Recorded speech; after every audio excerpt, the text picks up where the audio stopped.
But standing in a place at a location you probably wouldn't even notice if you weren't looking for it.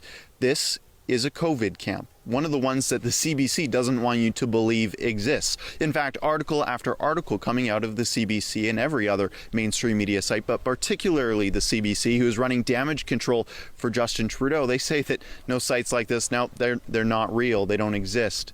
Justin Trudeau, of course, put out an RFI, a request for information, asking for industry to give them input, give the federal government input onto how they could best run camps just like these. And apparently they've set up a few already. Now, this camp in particular is run by the Manitoba Métis Federation, and it is currently standing empty, according to a conversation I had with two folks who are running maintenance here. Now, they weren't wearing any masks when I was talking to them, so I tend to believe them that there's no COVID cases in here right now, but I'm also curious as to what the purpose of these camps are, especially when it comes to Justin Trudeau's camps.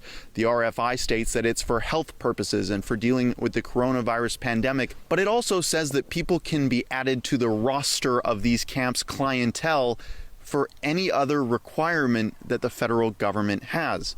What are those requirements, and why is the CBC so concerned with you knowing that camps like this already exist? Now, this camp in particular has raised some concerns with the local community. Portage, Manitoba, just a few kilometers north of here, well, their newspaper put out this article.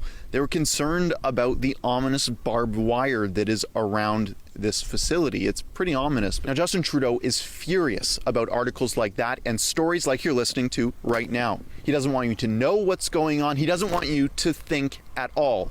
Listen to what he said. I was chatting with a group of students the other day, and a young woman asked me about COVID internment camps, and I had to explain that as we consume increasing amounts and various sources of information online and around us, we need to continue to be attentive to source. We need to continue to be attentive to comparing various reports and looking for trusted sources. Now, in the article, the spokesperson for this site says that people would be referred by the provincial government and then sent here. It doesn't say anything about volunteering. It just says that if the government refers them, they will accept them. Now, this could put them as a pretty prime location, a candidate for Justin Trudeau's planned quarantine sites. He wants to expand them. In fact, he wants them to exist for 2 years, up to 2 years.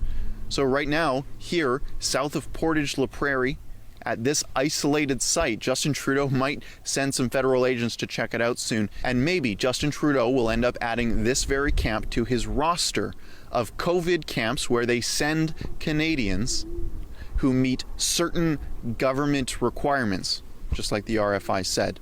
Now, if that's not ominous, I don't know what is. For Rebel News, south of Portage-La Prairie, at this COVID camp that the mainstream media doesn't want you to even know exists, I'm Cian Beck.